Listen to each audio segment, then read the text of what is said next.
Y'all know I was on mute. Welcome to the Uzziah Show. I am your host, Uzziah, your success strategist. And if you have any questions about your business, career, or finances, then this is the show for you.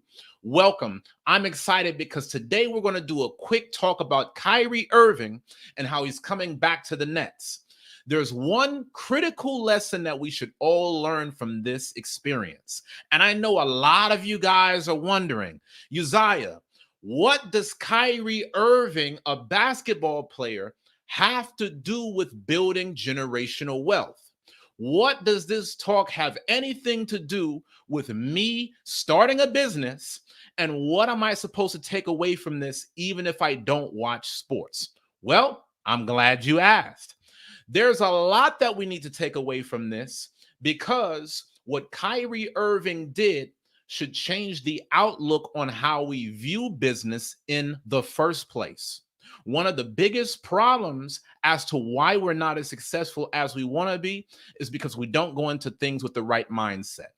So for the next 10 minutes, I'm going to talk a little bit more in detail about this Kyrie Irving situation and the lessons that you should take away so that you can create your own legacy.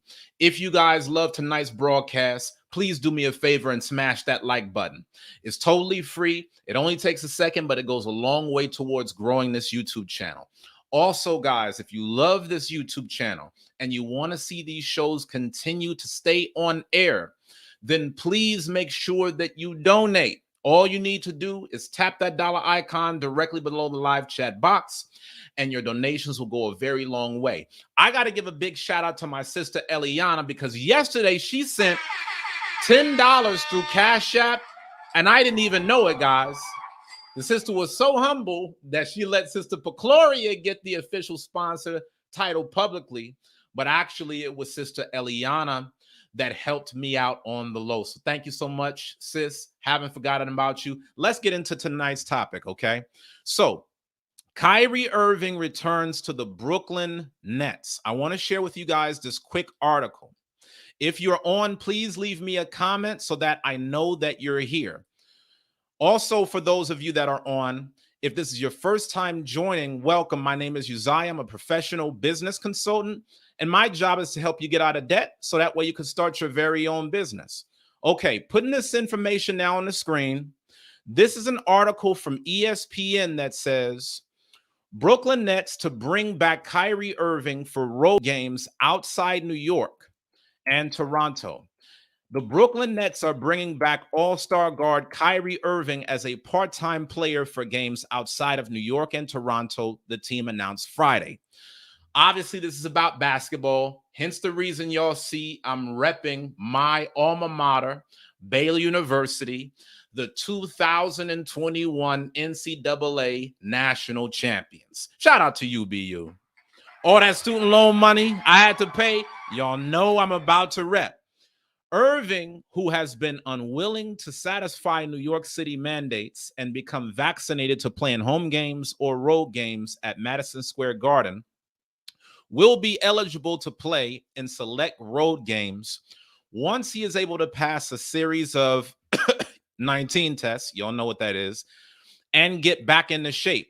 Sources told ESPN's Adrian Wankowski. The unfolding circumstances of Brooklyn seasons injury, 7 players, including James Harden, lost to health and safety protocols, blah, blah, blah, blah, blah, blah, blah. I'm not even going to get into the rest of the article. All I'm going to do is tell y'all the Brooklyn Nets are bringing back Kyrie Irving, despite the fact that they said that they would not sign him as a part-time player. They would not allow him to play. And guys, you may be wondering, what is the lesson as it applies to your life? The lesson is you don't get out of life what you deserve. You get out of life what you negotiate. Today, I want to talk about the power of negotiation because most people don't understand that Kyrie Irving negotiated for him to be in this position. He took a clear stance and said that he was not going to get vaccinated. And as a result, the league said, oh, no, you're not going to play. You're not going to do this and you're not going to do that. And lo and behold, Now the Nets are making him a part-time player doing what they said that they wouldn't do. I want to tell you guys about the benefits of negotiating in business. When you negotiate, this makes a better relationship for both parties. See, the reason why it makes a better relationship, guys, is because you're able to be more transparent about how you feel. Sometimes people go into relationships where maybe they don't say all of what they really want, and because of which they get slighted. It creates a win-lose relationship. But the good thing about negotiating is that it allows for a win-win outcome. So when you start your business, there may be times where you may negotiate with clients or other vendors, and you may want to offer something that the other person might not like, but you can negotiate your way into satisfying both parties. Don't think that every time you go out here and sell something, everybody's just going to be beating your door down trying to get it. There will be times where you have to make negotiations, and you want to make sure that you put all of your cards on the table so that way both sides have a win-win outcome. Negotiations advances your career. Studies show that one of the primary reasons why men traditionally make more money than women in the workplace is because men, on average, are more likely to negotiate their salary when given a job offer. What I'm trying to tell you guys right now is sometimes you don't get the best results by settling. Even if somebody is offering you an opportunity, it doesn't mean that you're not leaving money on the table. Oftentimes, whenever you apply for a job, whatever they are offering you as a part of the salary package, there's usually a little bit of money left over. But if you don't stand up for yourself and negotiate, you will never be able to capitalize on the best opportunity. And the reason I'm sharing this on this broadcast is because good is the enemy of great. See, you might go through life just settling for a bunch of good opportunities, but you will never get to greatness unless you fight for it. Make sure that you negotiate, because not only would it give you a better business relationship with the person that you're partnering with, it will also boost your confidence. When you're able to stand up for yourself and speak on your own terms, that lets the other person know that you have something to offer. Honestly, guys, sometimes when y'all go to job interviews, y'all might be looking kind of thirsty. They'll offer you guys any type of job. Y'all want to take it. It don't even matter how much the job sucks. You may have better skills than what they're trying to pay you for. And when you accept a position, even when the recruiter knows that you deserve better, that already lowers their respect for you right off the rip.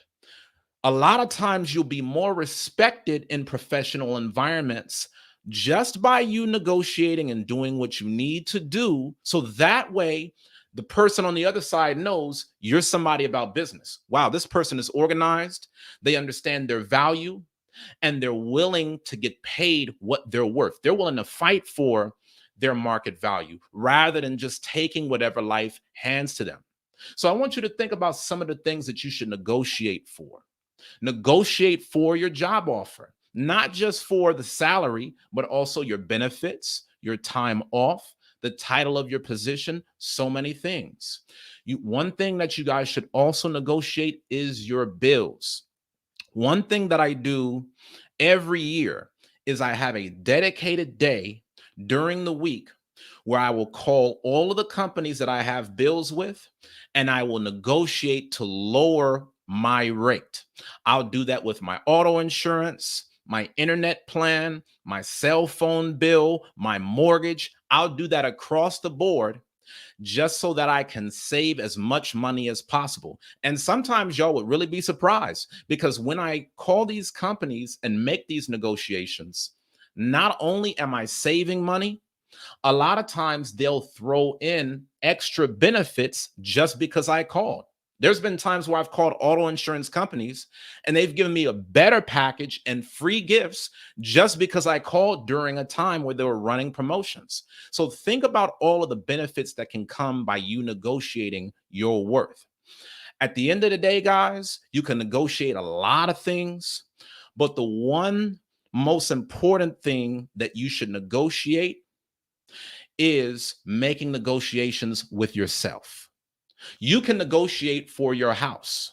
You can lower the asking price. But the number one most important person that you should negotiate with this life is yourself. Some of you guys have already conceded to not wanting to do very much. You now need to get into a renegotiation. Negotiate your standards in life, your goals, your purpose, what you think about yourself, despite what other people say.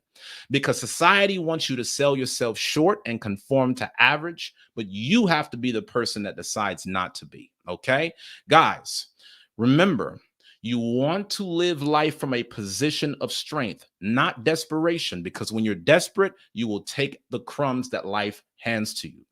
So think highly of yourself, be willing to work for it, and always negotiate it. And that is today's broadcast. Please make sure that you smash that like button. Please make sure that you sponsor this channel. The links are in the description below. And Lord willing, I'll see you guys tomorrow at 8 p.m. Central Standard Time. Until next time, keep pushing.